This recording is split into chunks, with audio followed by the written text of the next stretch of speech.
Welcome to this episode of Intellectual Catholicism. Today, I'm here with the one and only Jimmy Akin to be talking about theistic evolution. Jimmy, it's good to have you on the show again. How are you? Happy to be here. Thank you very much, Swan. So, Jimmy, before we get into the questions that I sent you, I'm interested in what got you interested in the subject of theistic evolution and Catholic teaching? Well, I have a longstanding interest in science. Mr. Spock was my role model as a child, Mhm. and I've always been interested in science. My goal when I was 6 years old was to become a particle physicist, and I read science books for fun. And as a person of faith, I think regularly about the relationship of science and faith, and I've had different positions over the course of time. Back when I was an evangelical, for a time, I was very skeptical of evolution and regarded it as very problematic from a Christian point of view. So I've been on that side of things.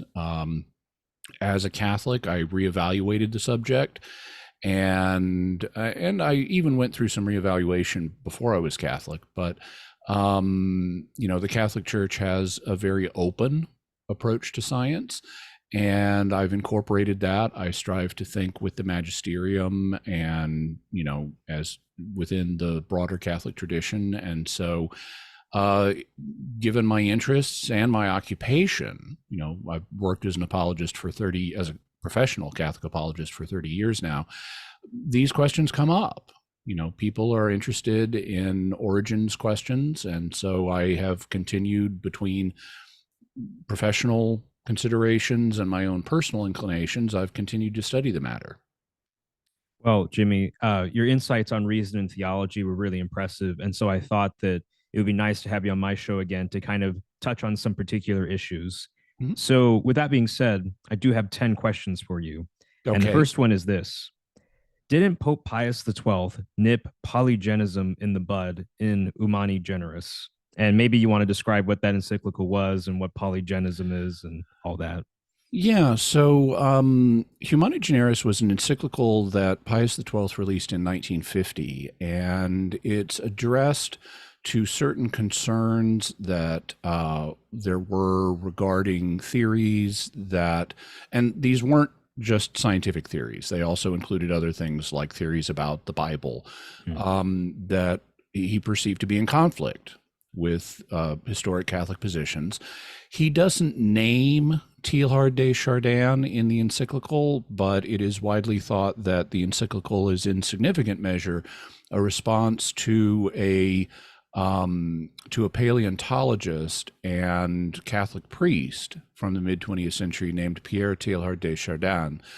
And people have seen Humani Generis as responding to concerns more broadly, but in particular to concerns arising from the writings of Teilhard de Chardin. Mm. Um, During the course of the encyclical, the Pope has a discussion of evolution. And the specific form, now I probably should set the scene a little bit actually for Pius XII, the position of Pius XII's thought on origins questions in general. Because these days there are various young Earth Catholics who are very down on the idea that the Earth is 4.6 billion years old and that the cosmos is 13.8 billion years old, and they think it's only a few thousand years old. And I defend their right to think that. Mm. The magisterium does not have a teaching on exactly how old the Earth is or exactly how life forms got here. I mean, God is obviously in charge of it all. It all fits to his plan. He's running the show. But when it comes to the specifics, there isn't a church teaching on that matter. And so I defend young Earth creationists as they're not violating church teaching. The church considers the details of these origins questions, as long as you acknowledge, God is running the show, it treats the details of them as matters of science that have to stand or fall scientifically. And Mhm. so if you want to propose a scientific theory that says the Earth is just 6,000 years old and you can defend it, You can do that. That's not inconsistent with the Catholic faith. At the same time, the Catholic faith does not require that viewpoint. And so what I try to do is promote, instead of snarking at one side or the other, because both sides of this discussion can be really snarky. Mm-hmm. You have, atheists in particular who are old universe evolutionists who will snark at people of religion as a bunch of benighted fools. And you will have some people in the Christian community who are young earth creation supporters who will snark at anyone who believes in evolution as a benighted fool. And so rather than engage in the snark, what I try to do is say as clearly as I can, here's what the church teaches, here's what the options are. And beyond that, it's a matter of scientific debate. And I'll defend the right of people on both sides of that debate to defend views as long as they are not in conflict with the teaching of the magisterium. Mm-hmm. Young earth creationist views are not in conflict with the teaching of the magisterium, so I defend their right to hold that. Evolutionary views also, as long as it's theistic evolution, are not in conflict with the teaching of the magisterium, so I defend that too. Now, when it comes to Pius XII, he was not a young earth creationist. He did not believe in a young earth. He believed in an old earth. He was a huge fan of Father George Lemaitre, the so-called father of the Big Bang, who proposed the idea that our universe began, billions of years ago in an event we now call the Big Bang. And Pius XII actually gave some talks. And in fact, actually, Father Lemaitre is reportedly urged Pius XII to go a little cautious on this, because there are other, he didn't want him, betting the farm on current scientific theories. And so he wanted him to be a little cautious. But Pius XII gave some talks in which he talked about various factors, such as the age of meteorites that have fallen to Earth, and information about, distant galaxies and so forth, and the way they're moving, that would all point to the universe, to the Earth being at least 5 billion years old or thereabouts, and the universe being billions of years older than that. So Pius XII definitely believed in an old earth and an old universe. He should not be misrepresented as someone who was a young earth creationist, because he wasn't. When it comes to evolution, he didn't have a problem with non-human evolution. In fact, in Humani Generis, the only type of evolution he mentions is human evolution. He's not concerned about how did pine trees and lions and amoebas get here. He's concerned with how did humans get here. And he says on the question of human evolution that that Catholic thinkers are able to entertain this theory, provided that they maintain certain factors. One of the factors is obviously God's in charge of all of this. Another dealt with the question of the origin, how many original human people there were. Basically, there are two general positions. There are variations on them, but there are two general positions. One of them is sometimes called monogenism, or it's also pronounced monogenism, and you'll hear it pronounced both ways. But the basic monogynous position is that there are two human ancestors, and only two, at the beginning of the human race. And in the biblical tradition, of course, they're called Adam and Eve. And every human being that has ever existed descends from them. So that's the monogynist or monogynist position. The alternative position is known as polygenism or polygenism. And this theory holds there, and there are variations on it, but it originally arose as an explanation for why there are different races of men. So you would have in one part of the world a population that was one race. In another part of the world, you'd have another population that was another race, and but there's not a single human race that they came from. And so that was and this goes along with various scientific theories that had been tinged by racism that were around in the 19th century. Now, and that's kind of the original way that this concept was introduced. But in essence, all it means is instead of having just two unique individuals at the beginning of the human race, you had a community, more than just two individuals, or to put it another way, a community of more than two, because even two people is a community. So that's the essential aspect of the idea, that the human race began in its present form as a community rather than simply as a couple. And what Pius XII said about Polygenism in Humani Generis was that even though Catholics had liberty to explore the idea of human evolution, they didn't have liberty to explore the idea of polygenism because it wasn't clear how to reconcile polygenism with the church's teaching on original sin coming from Adam. And so he said, you don't have the liberty to discuss that. And the language he used was regulatory rather than doctrinal. Mm-hmm. He spoke in terms of what liberty do people have to discuss this, and that's regulatory language. It is not doctrinal language. He did not say this is untrue or false or contrary to the Catholic faith or things like that. He said you don't have the liberty to discuss this for a specific reason, that it wasn't obvious how this could be reconciled with the church's teaching on original sin. And so what that had the effect of doing was focusing theological attention on that question.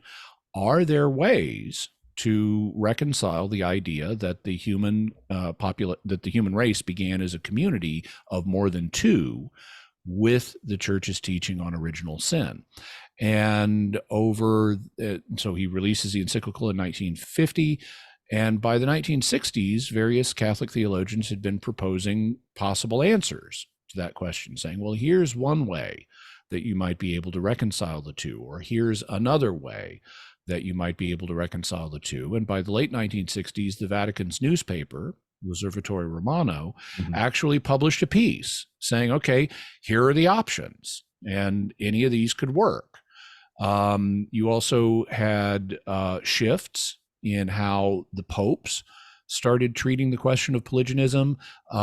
After the Second Vatican Council, there was a conference in Rome. There was a lot of discussion on the teaching of original sin. And I guess I'm kind of blending into your second question here. Sure, that's totally fine. Mm-hmm.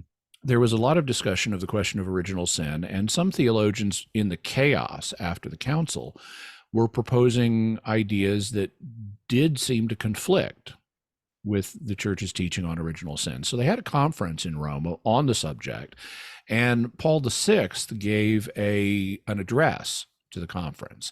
And in his address, he said that the theologians should not rely on the unproven hypothesis of polygenism. They shouldn't just assume that. So he didn't say they couldn't discuss it, that they didn't have the liberty that Pius XII had said they didn't have, but he did say that they shouldn't simply assume this to be true because, in his view, polygenism had not been demonstrated scientifically. Then, after the time of Paul VI, John Paul II became Pope, and John Paul I was only there for 30 days. He didn't address this subject. But then in the time of John Paul II, he basically reiterated early in his reign what Paul VI had said. He said that theologians should not just assume polygenism because it hasn't been demonstrated. He quoted Paul VI. But that shift from you don't have the liberty to discuss this to don't assume it because it hasn't been proved is a shift. And then later, in the direction of more liberty, in keeping with the various proposals that have been made of different ways to square this with original sin. Later in his pontificate in 1996, John Paul II gave an address to the Pontifical Academy of Sciences in which he talked about evolution, and he was positive towards evolution. He said that in the last 50 years, because this is going on 50 years since the time of Humani Generis, there has been a lot of scientific research, and it's come from different quarters, and it wasn't cooked to come up with a particular result. He didn't use that word, but that's the message he was conveying, that this is independent research and it converges on supporting evolution as more than just a hypothesis. It's a good theory at this point, in the same way gravity is a theory, meaning it's a view that has been repeatedly tested and found to have merit. And so he's saying the same thing is true of evolution, but he did recall Humani Generis and said, when it comes to human evolution, we do need to maintain, for example, one of the things that Pius XII had said, which is that the human soul is created by God. So it's not inherited from your parents. It's something that God creates for you. And so when we're talking about, even if there were earlier primates that preceded our ancestors biologically, our first human ancestors had souls created by God. And so he talked about things like that, and he repeated elements from Humani Generis with one exception. He did not mention Polygenism at all. So he went silent on that question. And it's a significant silence because the topic of Polygenism had been percolating up. The way theology often works, you have theologians discussing a subject and proposing ideas about it. And as the discussion matures, bishops may start to incorporate ideas that have been proposed by theologians, and it can eventually become church teaching. Now, I don't think that's going to happen in the case of Polygenism because it's a matter of science rather than doctrine. But you did have bishops starting to weigh in on, is this compatible with the Christian faith or not, and specifically with its teachings on original sin. Well, in the 1960s, the Dutch Conference of Bishops issued a catechism. These days, it's just commonly called the Dutch Catechism, though that wasn't its official title. And it had problems. And so Paul VI erected a commission of cardinals to review the Dutch Catechism and make needed adjustments. And the Dutch Catechism, the original edition of it, had some problems on original sin. Now, it didn't mention Polygenism, but it did discuss original sin in a kind of problematic way. So that was one of the subjects that the Commission of Cardinals looked at. How can we help the Dutch bishops better express the doctrine of original sin? And what they ended up doing was writing a supplement, which is now published in the back of the Dutch Catechism to clarify things that it said. And in the clarification on original sin, they brought up Polygenism. And they said it can be compatible with the Christian faith. So this is the revised, corrected edition of the Catechism, saying corrected by the Commission of Cardinals, saying this can be compatible. Also in the 1980s, now I should mention, after the kind of debacle of the Dutch Catechism, the Vatican implemented new rules and said, okay, you want to publish a national catechism, a conference of bishops wants to, that's fine, but you got to run it by the CDF, the Congregation for the Doctrine of the Faith, today the Dicastery for the Doctrine of the Faith. You got to run it past the CDF prior to publication, so that we don't have a replication of the Dutch Catechism with something getting out there to the public and then we've got to correct it. We want to do any correcting before it goes to print. And so that rule was in place when, in the 1980s, the German Conference of Bishops also issued a catechism. It's published today by Ignatius Press. It's called A Catholic Catechism for Adults.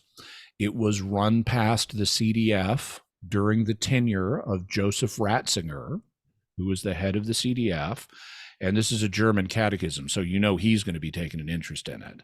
And the German catechism also says Polygenism can be squared with the doctrine of original sin. So you started seeing bishops' conferences endorsing this view that had been proposed by theologians. Then in 2002, the Pontifical Biblical Commission, the International Theological Commission, issued a document called Communion and Stewardship. Now, the International Theological Commission is a team of theologians that's an advisory body to the CDF. And to make sure that they're on the same page as the CDF, they're run by the CDF, so that the head of the CDF, whoever that is also the head of the International Theological Commission. So they're all working for him. And so in 2002, the head of the CDF was Joseph Ratzinger. He was the head of both the CDF and the International Theological Commission, and so he oversaw its work on communion and stewardship. Also, to ensure that the International Theological Commission's documents are in line with church teaching, its bylaws require that prior to publication, they must be submitted to and approved by either the head of the CDF or the Pope. And they can only be approved on the condition that the magisterium does not have any difficulty with what they say. And in communion and stewardship, it talks about, now this is largely about the image of God in man and what does that mean. And it talks about polygenism, and it indicates this is compatible with the Christian faith. The human race, according to the common scientific account, emerged in Africa about 150,000 years ago. And whether it emerged as individuals or as populations, the document envisions both possibilities. That's something Catholics could accept. It's compatible with the Catholic faith. And so the fact that this document was prepared under the auspices of Joseph Ratzinger and approved either by him or John Paul II indicates the magisterium does not have any difficulty with this teaching. So there's been a considerable shift from 1950. And we need to be aware of the different elements of that shift if we want to have an accurate understanding of this issue. People can't just quote Humani Generis as if it's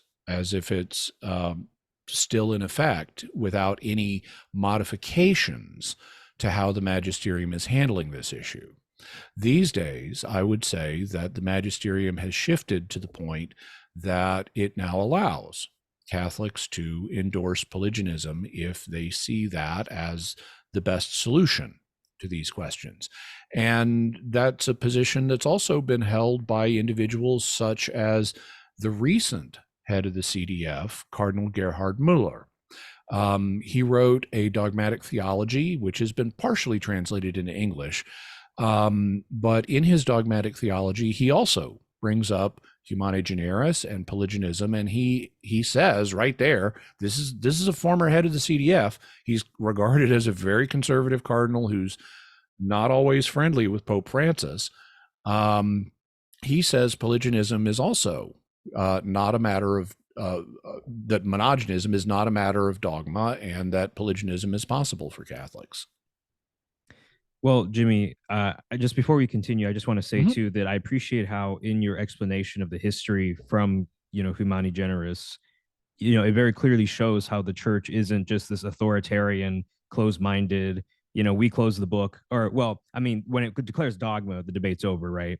But in terms of other issues, the church is also willing to listen to science, is willing to work with theologians, and is willing to develop in its understanding to some extent. And so I think for a lot of people who are wondering about, what's the place of a theologian in the church, or what's the place of science in the Catholic faith, I think that's a beautiful illustration of the church wanting to not be closed off to all the possibilities of what God has revealed in, the book of nature and his written word and the tradition of the church. So I appreciate you saying that, Jimmy. But when we get to the question then of, polygenism itself, you mentioned how the church now says that it is possible for it to be compatible with original sin. Mhm. Some people might say, well, how can that be the case? Because with our doctrine of original sin, maybe we need a historical Adam, but then we have historical Adams if we take the polygenist route. And so, could you just talk about the various models for original sin on polygenism? Yeah, so there are multiple models, but to my mind, the two basic models that have are I think would work the best are the view, and this view is mentioned by Communion and Stewardship, the International Theological Commission document, that Adam can be seen as a symbol of the early human community. And in that case, when it talks about Adam falling into sin, what it means is the early human community as a whole fell into sin, and we inherit original sin from that event. The other theory would say, no, Adam's not just a symbol. He's a real historical individual, but he was part of a broader community. And so we already know he was part of a community because Eve was there. If you're taking these accounts literally, Eve was there. Well, there was a community Hmm. that had two members. Well, could it have been more? Well, it could, and that's reconcilable if with original sin, if Adam's action was determinative for the entire community. So he would be what some have called the federal head of the human race. And when the federal head falls, the race falls. There are different ways you could envision that, but one way, just to illustrate one way that this could work, Christ is now the federal head of the new human race. And all of our spiritual life flows from him. The sanctifying grace that we have comes from Jesus. Now, it's not possible for Jesus to fall because he's God and God can't fall. Mhm. But suppose he chose not to incarnate, not to die for us. Well, then we wouldn't have him as a federal head. We wouldn't have sanctifying grace flowing to us. If, and this will not happen, but if he said, I cease to be redeemer of mankind, you guys aren't getting any more benefit from me, then the spiritual life we have would stop flowing, because Christ is no longer giving it to us. And in the same way, what original sin is a deprivation of sanctifying grace. So if Adam was the federal head of the biological human race and Adam falls into sin, so he ceases to have sanctifying grace, he's now deprived of it, that could impact everybody else. They could cease to have sanctifying grace as well, and thus fall into original sin. So just like cutting Christ off from the church would cut us off from the source of spiritual life, cutting Adam off from divine life could cut the original human race off from access to divine life. Well, somebody might say, all right, Jimmy, so you've given me two kind of various models on how you could have polygenism and original sin. But could a Catholic really believe that there were true human beings, rational animals, intellect, soul, will, all that, who did not take their natural origin from Adam, who could not, let's say, biologically trace their ancestry maybe back to him? I don't know, something like that. Would that be compatible for Catholics? Well, it's you'll the answer is going to be yes, but it's Mm-hmm. going to depend on which theory you're endorsing, Mm-hmm. or considering. On the Adam is a symbol of the early human community view, all of the humans that exist are part of Adam, Mm-hmm. so they're part of what Adam represents, and so there wouldn't be any humans who have an origin apart from Adam, because Adam is a symbol of everybody. But it would be true that not all humans had a single individual who was alone in his generation in their ancestry. And I should mention that who was alone is important, because sometimes you hear discussions of the so-called mitochondrial Eve and the Y chromosomal Adam as, oh, science has confirmed Adam and Eve were historic individuals, but not if you read the actual papers on this subject. Scientists who have done the research showing there was a mitochondrial Eve and a Y chromosomal Adam have not endorsed the idea that they were the only two people alive at the time. What the mitochondrial Eve is a woman in human ancestry whose mitochondria have spread to everyone currently alive. But that doesn't mean she was the only woman alive at that time. It just means she's a universal ancestor, but not that she's the only person alive. Similarly, with Y chromosomal Adam, well, okay, he's another universal ancestor, and he's a man in human history whose Y chromosome was then passed on to all living males. But that doesn't mean that he was the only male in his time. For both the mitochondrial Eve and the Y chromosomal Adam, there could have been other people, and the standard assumption among paleontologists is, yeah, there were other people. But these two individuals were so situated in a way that their mitochondria and their Y chromosome ended up spreading to everybody. Furthermore, according to the standard scientific account, mitochondrial Eve and Y chromosomal Adam did not live at the same time. Yeah. Mitochondrial Eve lived hundreds of thousands of years, perhaps, after Y chromosomal Adam. So they weren't husband and wife on the standard scientific account. So even though, yes, there is a mitochondrial Eve and there is a Y chromosomal Adam, that does not mean science has identified the biblical Adam and Eve. In any event, on this view, where Adam is a symbol, everybody would come from Adam because he's a symbol of the original human community, but that doesn't mean everybody is descended from a single original couple that was the only couple in its generation. On the flip theory, where Adam and Eve are a single original couple who were part of a broader community, well, there would have been other people who were not descended from them, but there aren't any more. So today, everybody who is alive would be a descendant of that couple. So, Jimmy, somebody might say, well, okay, there's one explanation that you can offer, right, for let's say, Adam and Eve, but how exactly did we get original sin from Adam and Eve? Let's say that we don't take the symbolic view, but we take maybe the latter view where you have, genetic Adam, genetic Eve, and they're spread apart, or, you could also have them in two individuals in a community and they were contemporaneous perhaps. But regardless, if every human being did not trace their natural origin or generation back to this primordial couple, right? Then how did we all get original sin? Well, we've already alluded to one way that can happen, which is if Adam is the federal head and everybody's spiritual life depends on him and he goes down, then everybody else goes down too. So that's one possible way. The way that we get original sin. So there's really two questions here. One is, how do we, meaning later generations, derive original sin? And the answer is, well, we didn't have sanctifying grace passed on to us at our conception.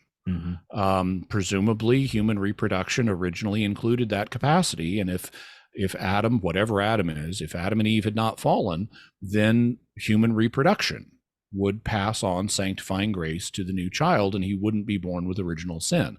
But because of the event of the fall, the that doesn't happen. And so all of us today are born deprived of sanctifying grace, and thus all of us today are born in original sin. So that's one question. That's one aspect. How do we get it? And that is straightforward. It doesn't matter whether Adam is a symbol of the original human community or whether he's an individual within that community. We get it because it's not, we get original sin because sanctifying grace is not being passed down to us. There's a separate question of what about the original people who were alive at the time? Mm-hmm. How did they get original sin? Well, one possibility is they all voluntarily sinned. This is particularly easy to see on the symbol view. If Adam is a symbol of the human community and Adam turns away from God, well, what that would mean is the human community turned away from God. That would certainly be one way to read that, in which case, well, it looked like everybody sinned, and so everybody voluntarily rejected sanctifying grace. That's hypothetically possible. It's also, the situation is a little more interesting if Adam is an individual within a broader community. How do the other people in that community get original sin as a result of what Adam did? Well, I mentioned the federal headship view. That's one way that could happen, but it's not the only way. There are other ways too. It's possible that various individuals after Adam's example of falling into sin also individually started choosing to sin, and they individually fell, and eventually everybody is fallen. Or it could be they died out over time. And all the replacement kids were not getting original sanctifying grace. They weren't getting original justice.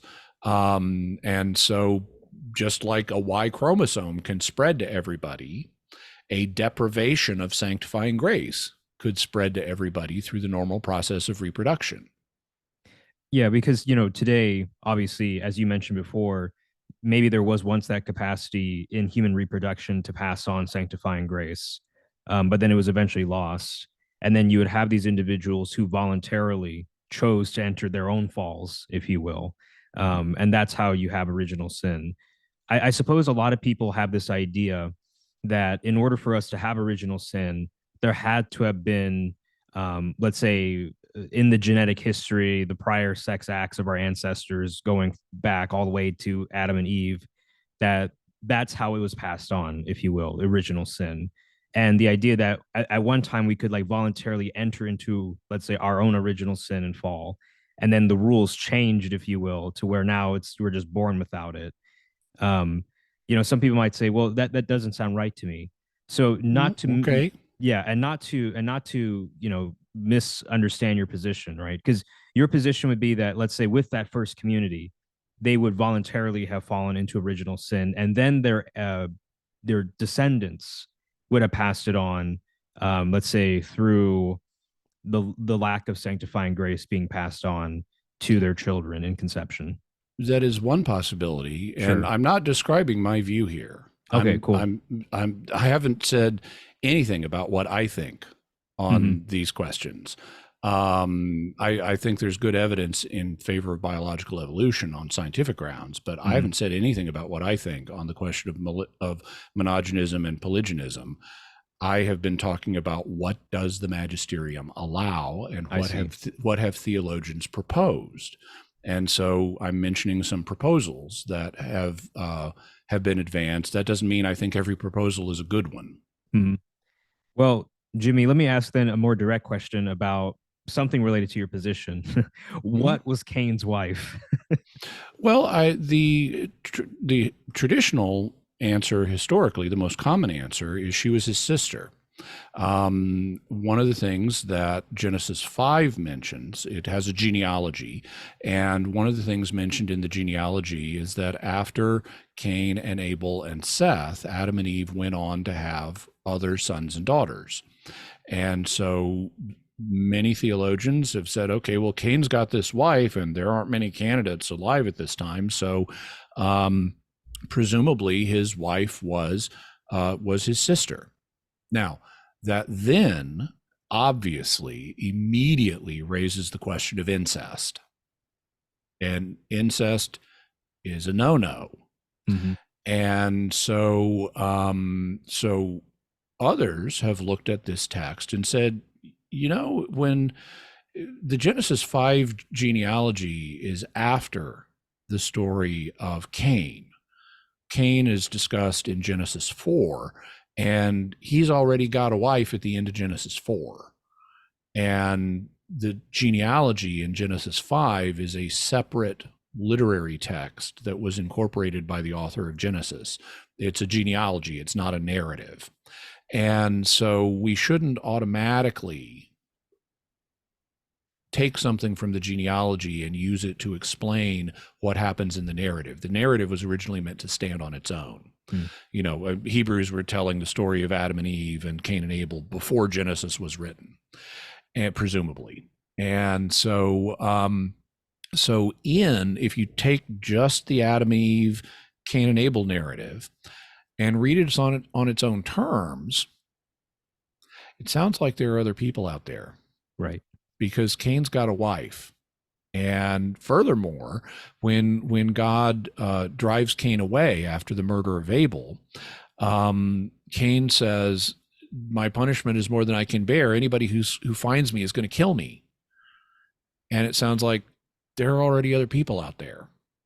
And so these other people historically have been known as pre-Adamites, meaning people who were there before Adam, or co-Adamites, people who were there at the same time as Adam. And you could even propose that the incest question, because if you don't go with there were other people, the only possibility is Cain committed incest. You could say, okay, that's actually a clue. Just like in Genesis 1, the fact the sun is not created until day 4 is a clue that text is not meant to be read literally, because the day-night cycle is caused by the presence or absence of the sun, and the ancients knew that. The fact that Cain has a wife and incest is immoral would be a clue that there are other people here, and not everybody is a descendant of Adam and Eve. There were some pre-Adamites or co-Adamites, and it was from among them that Cain got his wife. So that has also been proposed.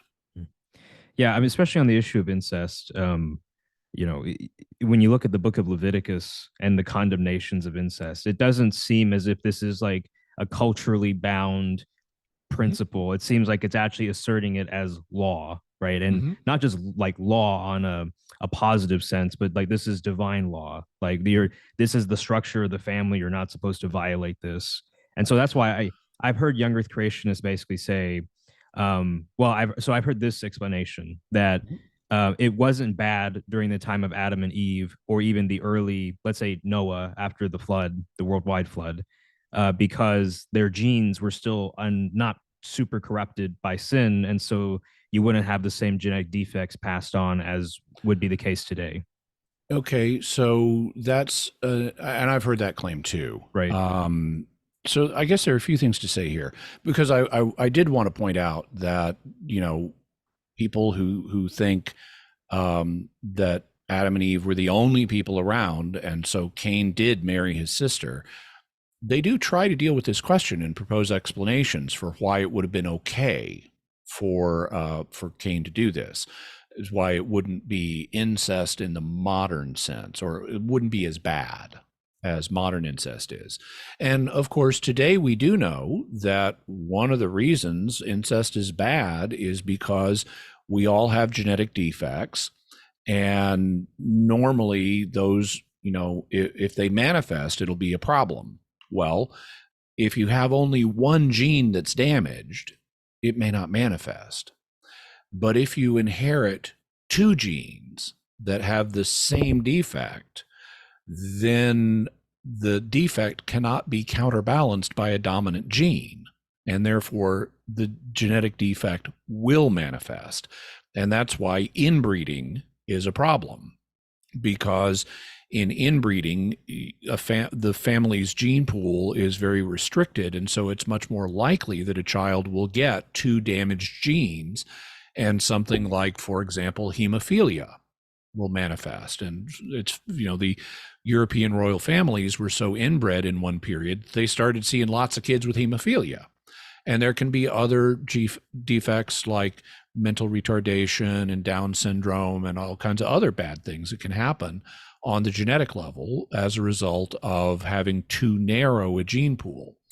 Well, we know that today, but they didn't know that historically. And yet there is an incest taboo that is a human universal. It appears in every culture. Every culture, they may draw the lines a little bit different, like can you marry your cousin or not? But there is an incest taboo in every human culture. And Catholics have thought about, so why do we have this incest taboo? What exactly is wrong with it? Well, in prior ages, they didn't know about genetics. So they didn't understand it the way we do today. And theologians would propose other answers for why incest is bad. Thomas Aquinas, for example, proposed that it was bad because exogamy is good. Exogamy is where you marry outside your group. And so he saw exogamy as a positive good because it knits people from different groups together, as opposed to I only love the people in my family group, who I grew up with. And he saw that as a bad thing if you only love your immediate family members. And so he thought the problem with incest is that it would discourage exogamy, and people would become very insular and clannish and competitive and not care about anybody outside their immediate family. I think that's an interesting speculation, and it may reflect an aspect of the truth. I think the real problem with this is the genetics, and I think that the genetic defects had manifested enough in history that it has led to humans having an inbuilt revulsion at the idea of incest. But then we've got the young earth creationist claim that, well, okay, these humans were brand new, they haven't been here for very long, and so their genes would not be damaged, or at least not to the extent that this would be dangerous. Oh, by the way, the other justification that Aquinas gives for, he says incest is bad because it would discourage exogamy. But he says Cain married his wife, and that was okay because it was the only way to get the human race started, because it would have just died out unless you did incest. So he thinks incest was justified in that case. But let's look at the young earth creationist claim that they wouldn't have had damaged genes. Well, you can propose that. Anybody can propose anything. But if you want to claim it, you need some evidence. And we don't see that evidence in the genetic sequencing that we've been doing. We don't see evidence that our genes were in a pristine state 30,000 years ago, or 100,000 years ago, or 200,000 years ago, or ever.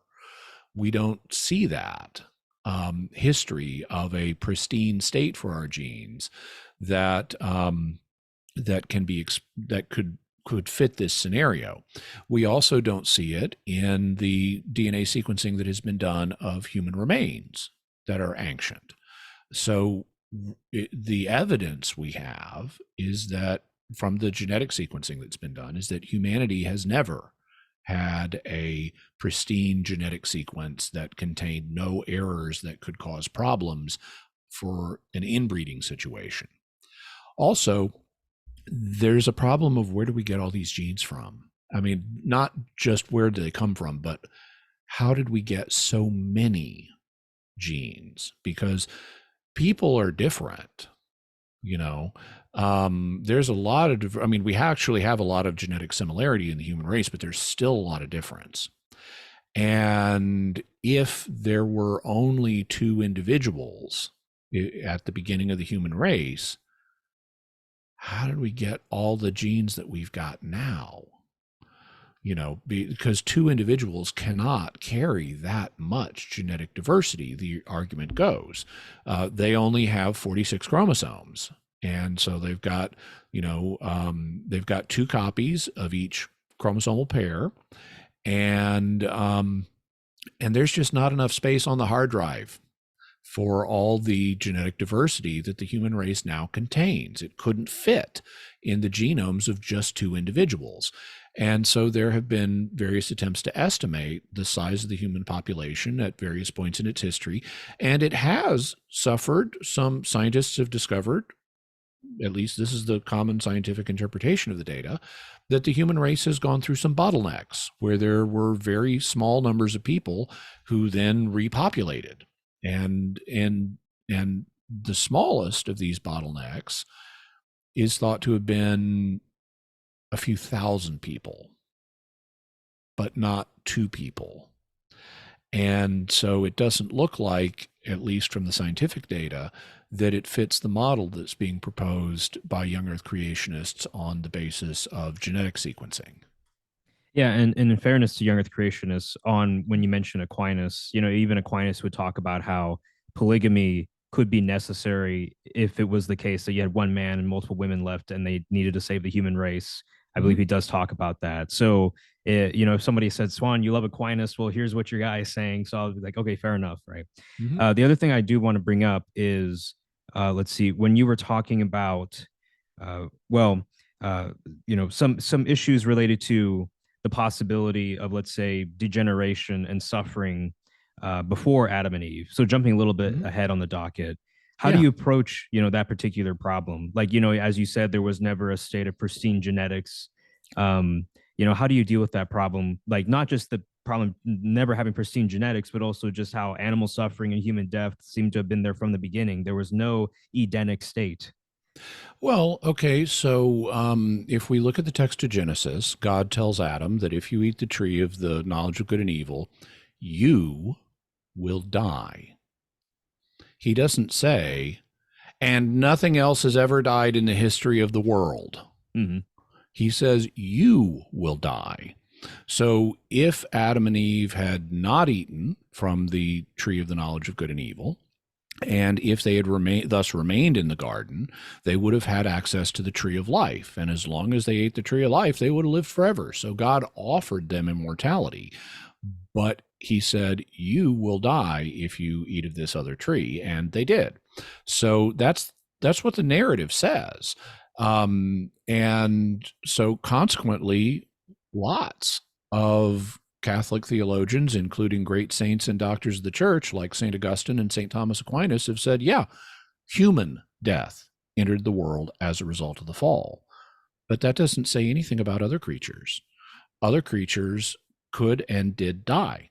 So you'll have Augustine and Aquinas talking about the fact that lions were still obligate carnivores prior to the fall of man. They still would have preyed on other animals. And so animal death happened. It's God gave us a special offer of immortality and we turned it down. But that doesn't mean that that every species was immortal prior to Adam's sin. In fact, if you think about it, the idea that every species was immortal and was damaged when Adam and Eve fell would also provide an explanation for why, if the human community was broader but had Adam and Eve within it, why the human community fell as a whole because Adam and Eve fell. Right. Because if you say all of creation was damaged, well, then that would include all of the original human community. So I don't think that that's a necessary view, but it shows that it's possible for how if the federal heads fall, it can affect everybody. If it goes beyond and affects not just all humans, but all creatures in the material realm. So that's one aspect of it, but Aquinas also correctly points out, and he doesn't use the word entropy because that's a scientific term that hadn't been coined yet. What entropy is the tendency of a system over time I'm going to say it kind of colloquially rather Sure. than using Hmm. a formal definition, but entropy is the tendency of a system to lose energy over time, to run down and break down. And these days, we know that that's a major aspect of the universe we live in. It's entropy is one of the things that is written into the laws of thermodynamics. And it's why stars shine, because you have all this energy in the star, and because the universe is entropic, the light shines out of the star. That's why we have starlight and sunlight. Um, so Aquinas didn't have the term entropy, but he did have the effective concept. Hmm. And he talks about how every natural system, unless it's supported by grace, will decay over time. It'll run down, it'll break down. It's subject to what we would call entropy. And that includes our bodies. So Aquinas acknowledges that unless we're propped up by a special grace, our bodies will run down and break down over time. And so you would have, because God wasn't given every animal in creation access to the tree of life, just us, as far as the text says, other animals would run down and break down over time. Furthermore, even if you take Genesis fully literally, there's already entropy in the world, because on day one, we have the division of light and darkness. And on day four, we have the creation of the sun and the moon, the two great lights, and the stars. And they're already shining, and the fall hasn't happened yet. So the universe is already subject to entropy even before the fall. This is not a new thing. So we're already living in an entropic universe where systems will run down and break down. And there was death prior to the fall. We can show that from Genesis alone, because God told Adam and Eve they can eat fruit. Well, okay, you got a piece of fruit on a tree, it's alive. It's getting nourishment from the tree. There's a difference between an edible live apple and a dead apple.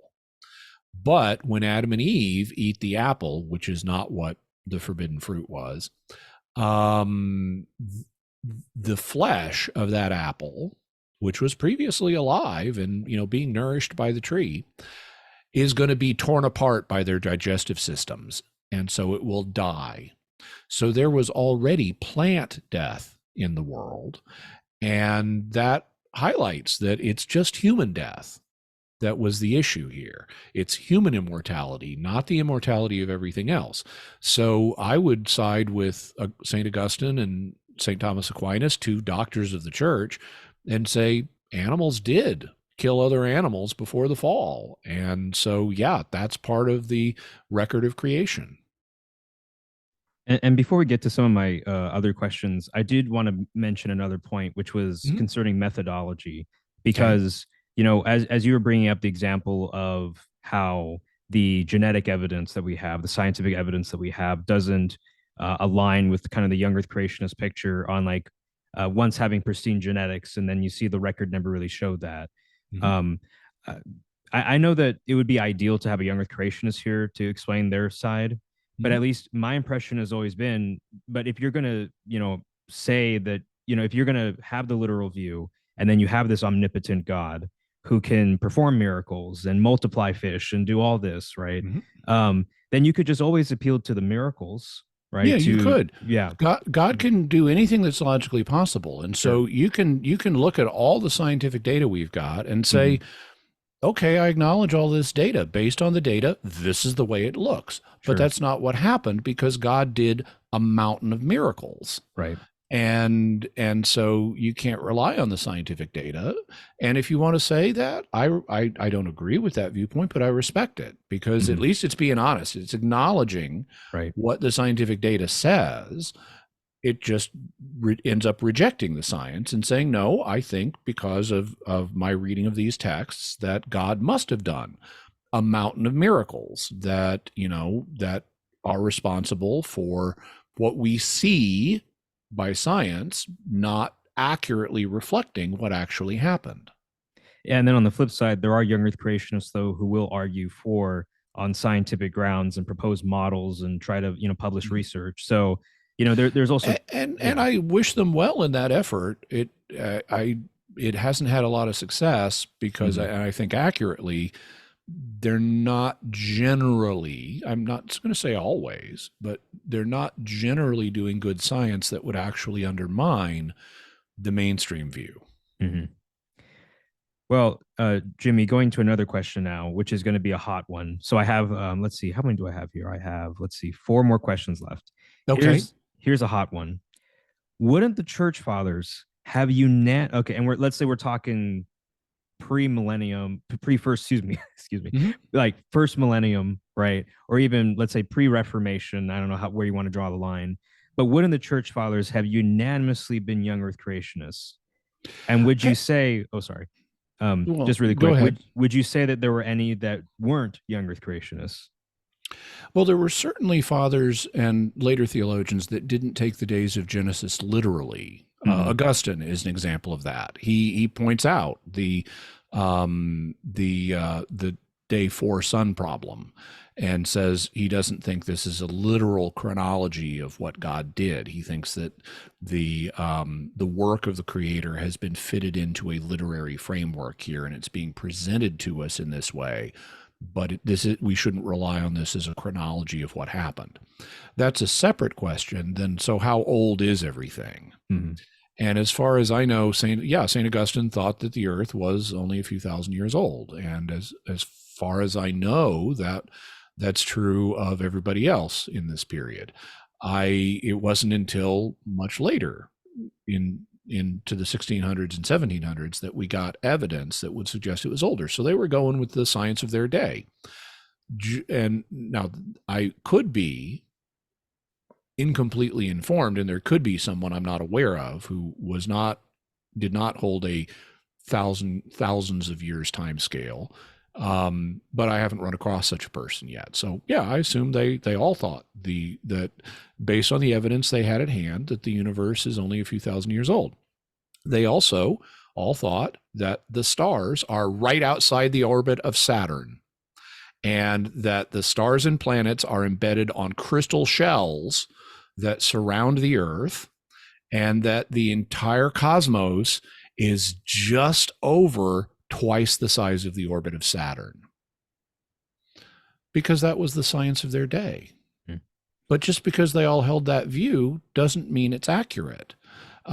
So yeah, I can say, yeah, sure, there was a consensus. They thought the Earth was young based on the evidence they had at hand, just like they thought that there are crystal shells in space surrounding the Earth, and that the entire universe is just over twice the diameter of the orbit of Saturn, based on the evidence they had. But those views aren't accurate. So I remember on Reason and Theology. And I would say we have Oh, better sorry. evidence now that gives us a different picture. Yes, and I remember on Reason and Theology, you mentioned specifically what would constitute a consensus of the fathers in the relevant sense. And so could you maybe go into that here as well? Yeah. So one of the things that the Council of Trent discussed was the liberty that Catholics have to discuss certain opinions. And it said in a disciplinary decree, because the Council of Trent issued different kinds of decrees. Mm-hmm. Some of them were doctrinal, some of them were disciplinary. And in a disciplinary decree, it said Catholics do not have the liberty to contradict the unanimous consensus of the fathers. Okay, fine. What's happened, though, is a lot of people have taken that statement and made two mistakes with it. The first mistake is reading it as if it's a statement of a doctrinal document. It is not. This document is about editions of the Bible and how they get printed and who gets to print them and what do they have to agree with, and should we be using the Latin Vulgate of the day as our typical edition of the Bible. So this is all disciplinary stuff. And it's in the context of this disciplinary decree that they say nobody has the liberty to contradict the unanimous consensus of the fathers when it comes to the interpretation of this stuff in the Vulgate. And and whether in public or in private. And so this is not a doctrinal statement. This is a disciplinary statement. It's regulatory of Catholic discourse. Also, it. So there were 2 points I was going to make. The first one is this is disciplinary decree. The second is it's disciplinary language. They're not saying everything that the fathers unanimously agree on is infallible. They don't say that. They say you don't have the liberty to contradict it. That's different than saying it's infallible. So that means we need to look at, so what actually is infallible? Well, the teaching of the magisterium can be infallible. Are the fathers as a body the magisterium of their day? No, because the magisterium is the bishops of the church teaching in union with the head of the Episcopal College, the Pope. Not all of the fathers were bishops. Some of them were even popes. So they were members of the magisterium, but St. Jerome wasn't. He was a priest. St. Ephraim the Syrian, he was a deacon. Mm-hmm. So the fathers as a body are not members of the magisterium, and the fathers as a body do not represent the magisterium, and therefore they do not as a body have the capability of, the way the magisterium does, of engaging the church's charism of infallibility. They're still guided by God. We still need to incorporate them as part of the tradition, but actually it's a misuse of what Trent said to portray a disciplinary decision regulating discourse on theological matters in Catholic circles as if it creates a whole new doctrine of extra magisterial infallibility. Yeah, and I know some people who would even use the consensus of the fathers to defend like geocentrism, or I don't think flat Earth would constitute a consensus, but just things like geocentrism would be geocentrism, or flat Earth would not, because there were lots of fathers who believed in a sphere Earth. Right, because they knew, at least since the days of Aristotle and the ancient Greeks, that the Earth was round. So yeah, but in terms of geocentrism, right, that was certainly a hot button issue, and a lot of the fathers might have thought that the Earth was the center of the universe. A lot of them didn't. Some of them thought it was flat. Well, Jimmy, before we go on, and maybe I'll because I've been adding some questions here, I want to be compassionate with your time. So, some people might say, well, Jimmy, if we can't trust the consensus of the fathers, then what's the point? Like you just undid the whole Catholic system, I guess. Somebody might, really? Use that. Somebody might say that. I would say they're wrong. I'm taking a position that's not incompatible with the Council of Trent. The idea that I should be able to use the fathers as an alternative magisterium that I personally can discern without intervention by the real magisterium and conclude, oh, this extra magisterial body has taught something infallibly. The Catholic faith does not hinge on that. The Catholic faith hinges on Scripture and apostolic tradition and the magisterium. Those are the three elements. If you look in Dei Verbum, the Second Vatican II document on God's Word, it's very clear that sacred Scripture and sacred tradition are the Word of God. That's the material we have to work with as for matters of faith, and it's authoritatively interpreted only by the magisterium, not by anybody else. It does not say by the magisterium and the fathers of the church. The fathers of the church are important vessels of tradition, and some of the fathers were members of the magisterium, but we have a scripture tradition magisterium system, not a scripture tradition fathers magisterium system. Yeah, because I know some people would say that if we have, let's say, a unanimous consent, then it would mean that it was of apostolic origin. And that would be the kind of argument. So they would try to say it falls under big T tradition. Do you have any thoughts on that particular formulation of the objection? Well, I think it more depends I don't think unanimity is a decisive Mm-hmm. issue here, because you can have things that are of apostolic origin that are not universally shared. So it's not a necessary I see. condition for apostolicity. I also don't think it's a sufficient condition for apostolicity, because I'm pretty sure that none of the early fathers believed in atoms. The idea of atoms had been proposed by some early Greek philosophers named Leucippus and Democritus, but it was associated with atheism, actually, in Greek culture. People thought if you believed in atoms, that you didn't believe in any of the gods. And so atomism was a minority viewpoint that had very little support in society because of its atheistic tinge. And so that cultural matrix was, what the church fathers were part of. Pretty sure none of them believed in atoms. That's why you have, discussions of the four classical elements: air, earth, fire, water, and then the secret ether that we don't tell everybody about. And so they would have all agreed, oh, matter, God's creation, matter, that's not made of atoms.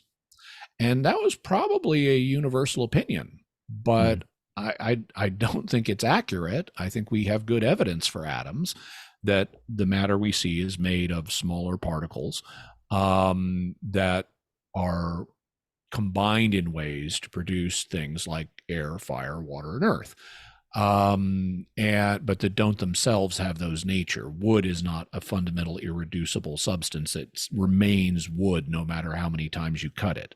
I mean, these days we even have photographs of atoms, and so I think the evidence for atoms is pretty good, and I think the church fathers, probably as a body, at least with moral unanimity, did not accept the existence of atoms, and consequently, I don't think that moral unanimity is a sufficient condition for something being a binding view, as a binding part of apostolic tradition. And I'm sure I could come up with other examples, but that'll do for the moment. Yeah, here's my last question. Okay.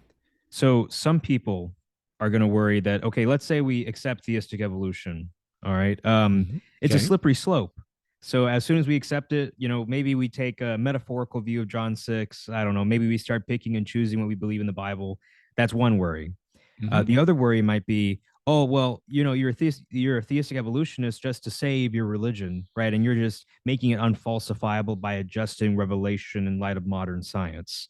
So there's this kind of slippery slope problem, I suppose, and this objection being unfalsifiable and just kind of shifting the goalposts. How would you deal with these two concerns?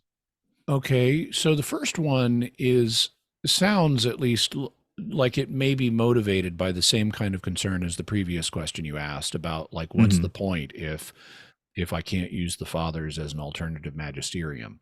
They both are worrying about implications that are not realized, and they both take a worst case scenario sort of hasty generalization. So in the case of the father's objection, it seems like the worry is, well, that could deprive the fathers of all value if I can't use them as an alternative magisterium that can make infallible decisions for me.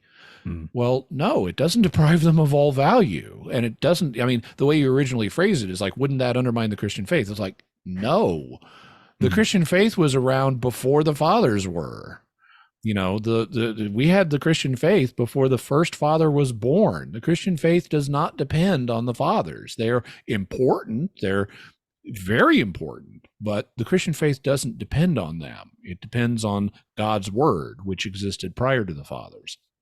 And in the same way, the first of these two objections, if you take a non-literal view of this, will that undermine everything?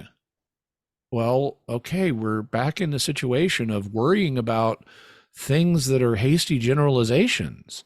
Just because you say one element is literal doesn't mean you're going to say everything is literal.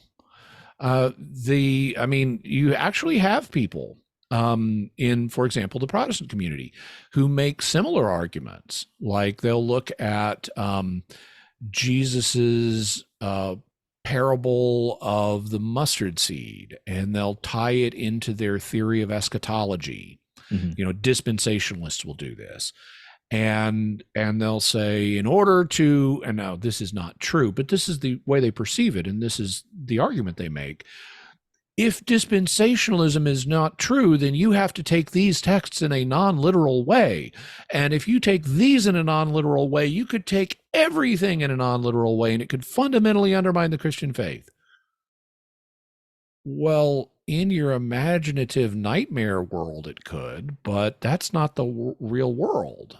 In the real world, saying this is non-literal does not mean everything is non-literal.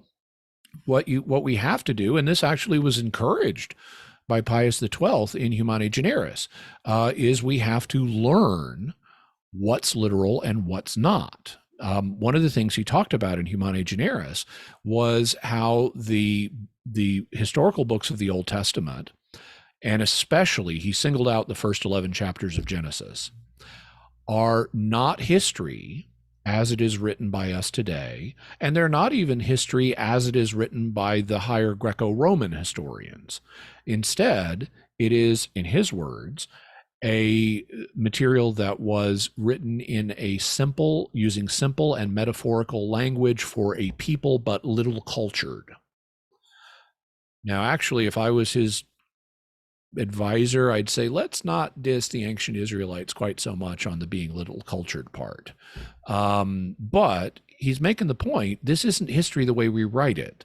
And what he therefore urged Catholic scholars to do is fully enter in. And this involves learning. You have to learn to fully enter in to the ancient mindset and how the ancients conceptualized these things and how they wrote, so that you can accurately derive what they're teaching.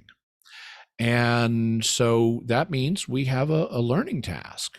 We need to learn, how does this literature work? How does it signal when something is figurative? How does it signal when something is literal? We do that with the Gospels. I mean, I can imagine someone coming across the parable of the sower, and you tell them, dude, this is a parable. He's not talking about a real guy. And they're like, what?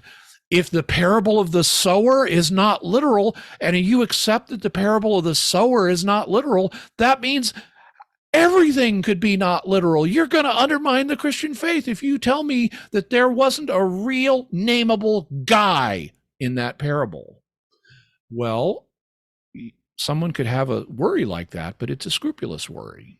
And so the recognizing that the parable of the sower is non-literal, recognizing that the great red dragon in Revelation is not literally a big flying dinosaur, the Christian faith is not undermined by those recognitions. The Christian faith is actually enhanced, because if you understand that Jesus is using a parable here, or that this is a symbol of the devil, who is a non-physical being, then you more accurately understand what the sources are saying.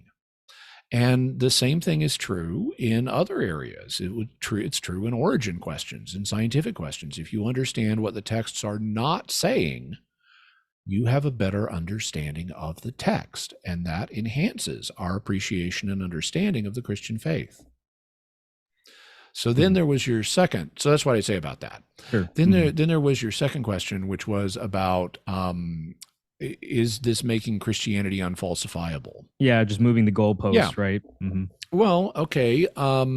So I can understand how someone coming from an anti-Christian perspective could be frustrated by that. Because if I'm say an atheist and I want to bash Christianity, I'm going to be frustrated if they come up with ways of squaring their faith with the inaccurate scientific account that I want to bash. So I can understand the frustration there. I see the same thing in some Protestant apologetics, where Protestants have these stereotypes of the Catholic faith, and they want to bash them and use that to disprove Catholicism. And you come along and you say, actually, you don't have to understand this that way. And they're like, you're moving the goalposts. Well, okay, I'm certainly rejecting the simplistic characterization that you want me to accept. But and as we get more data over time, there may be adjustments in okay, so what's the best understanding of this? But that's called responding to data. That's a good thing. That's what, who does that? Scientists, at least the good ones. That's what they're supposed to do. We modify the theory as we get more data. And so you actually ought to be appreciative of the fact that Catholics have a good relationship with science and are willing to listen to it. The fundamental core of the faith is, now, in terms of falsifiability, I guess I'd say a couple things. The first one is falsifiability is a concept that is important in science. It is not broadly, it doesn't have the same importance outside of scientific fields, like in matters of philosophy or religion. You can debate ideas in philosophy even if you have no empirical way of falsifying them. And we rely on other considerations, including intuition and logic, for evaluating philosophical ideas that can't be empirically tested. Also, even within science, falsifiability is not the only criterion. There are some hypotheses that scientists entertain that cannot be presently falsified. Also, some hypotheses seem to be inherently unfalsifiable, and yet they could be verified. My favorite example of that is the afterlife. There might not, and actually this is debatable because parapsychology has some very interesting evidence about the afterlife. But let's suppose, you can't really disprove an afterlife empirically. There's nothing you can look at dead bodies, but that doesn't tell you there's no soul that left the dead body and survives in another world. So it doesn't seem like you can falsify the idea that there's an afterlife, but you could verify it. If you die and wake up in the next world, guess what? You just verified the afterlife. So the issue of falsification is not the only consideration that needs to be in place here. And guess what? Religion is not science. So scientific criteria should not be applied certainly not in the same way in a religious context that they're applied in a scientific context. Being a Catholic is not about running laboratory experiments. That's part of being a Catholic scientist, but not every Catholic is a scientist. So I understand the frustration that an atheist who happens to be anti-Christian and wants to use science to bash the church would be frustrated by taking a more nuanced view. But I would say, I feel for your frustration, but actually I'm trying to respect science here and incorporate new scientific data in my interpretation of the scriptural texts and in my interpretation of the Christian faith overall. And the magisterium agrees with me. It said that these things are permissible, and so I'm treating them as they are, and I'm trying to both respect the data of the faith and the data of science and see them together rather than pitting them against each other. Jimmy, I also misspoke because I realized that I did have another question, which was on Okay. 2 Peter 3:6. Do you want to hit that one? Do you have time? So I don't have that text in front of me. You want to read it? Sure. I mean, I know what it says, but I want to hear your version of it. Yeah. Do you have a preferred translation? Not particularly. I tend to go for more literal ones. Okay, so let me try to maybe pull the NASB out. Okay. Let me get that one. Okay, here we go. So 2 Peter 3:5-7, it says, "For when they maintain this, it escapes their notice that by the word of God the heavens existed long ago, and the earth was formed out of water and by water." Verse 6, "Through which the world at that time was destroyed by being flooded with water." Verse 7, "But by his word the present heavens and earth are being reserved for fire, kept for the day of judgment and destruction of ungodly people." Okay. Mm-hmm. So how would you relate now. It sounds like you're, because this text mentions the flood. Right. It sounds like you're asking me to get away from Adam, Eve, evolution questions and talk about a completely different subject, which is the biblical flood. Mhm. Is that accurate? Is that what you're wanting me to comment on? Yes, because I know that there are a lot of young Earth creationists who use this passage to defend a global flood, which is part of the, I guess, addressing maybe some scientific evidence or Mm-hmm. addressing, the science on like, well, if there was a catastrophic flood, then that also explains the evidence, right? And not just this gradual billions of years of life on the Earth. So I've done, okay, so that's a specific question. Now, I've Mhm. done a lot on this subject, and I don't have time to repeat it all here. Sure. So, the Mhm. first thing, let me recommend some episodes of Jimmy Akin's Mysterious World, because I did a 3-part look at young Earth creationism. And I talked about it both from the faith perspective, that's kind of episode 1, and then I talked about it from the scientific perspective. I then did a 2-part episode, a pair of episodes on the Great Flood, where I first talked about it from the faith perspective, what does the Bible require us to believe, and then talked about it from the scientific perspective. So I would recommend that people go to mysterious.fm and type in terms like young Earth and flood, and Mhm. those episodes will come up, and you can get a full, lengthy extravaganza of information about them. So is the question you're asking me, was there a global flood, or are you specifically asking me, does 2 Peter 3:6 prove that there was a global flood? The latter. Mhm. Okay. So no, it doesn't. Mhm. And so the reason is that it uses, when it says the previous world was flooded, it uses the Greek word cosmos. Mhm. And cosmos has multiple meanings. It can refer it to, I mean, one of its meanings is just state of affairs. Mhm. And so the present state of affairs is the cosmos that we're in. By the way, notice I'm pronouncing it the Greek way, cosmos, not cosmos. Mhm. That's Mhm. that's an English pronunciation. But this is a Greek word, so I try to pronounce it Greek when I'm talking about the Greek. So it also can mean everything that exists, which would include not only the physical world, but the spiritual world as well. Suan Sonna, does this text teach that heaven was flooded? No. No. So Mhm. obviously, we can't just look at the word cosmos and grab one of its meanings and assert that must be what this text means. Mhm. Instead, what we have to do is look at the range of things that cosmos can mean. And among the things it can mean is the known world.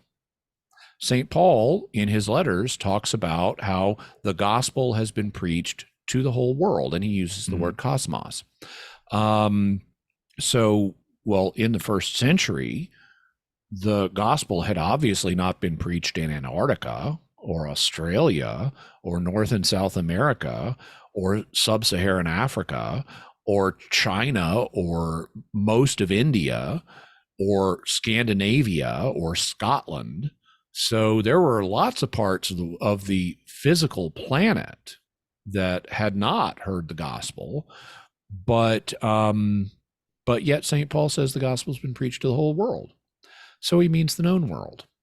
As a result, it's also possible to look at 2 Peter 3:6 and say, okay, Peter's using the term world in a more restricted sense. He's not really commenting on, or he's certainly not asserting as a matter of doctrine, Mhm. that one of these broader understandings of cosmos is required. Because if he wanted to require it, he would have clarified. Mhm. And he didn't. He just used this word, and he expects the reader to pick out the appropriate sense of cosmos. And that's going to include what we know today. in making that determination. Flood science actually, the flood has a fascinating history in science because it was assumed for at the beginning of modern geology that the flood did cause the geologic record as we see it, because you have these geologists, they're studying rock formations and layers and all kinds of stuff, and it was at first understood. This is in the scientific revolution. People are taking flood science as the basis for geology. And so you had all these guys studying, the geological record and trying to tie it to events in a global flood. That was their starting assumption. And over time, they realized that that's not the best explanation of what we're seeing in the rock strata. Mm. That there are other better explanations for what we're seeing in the rock strata.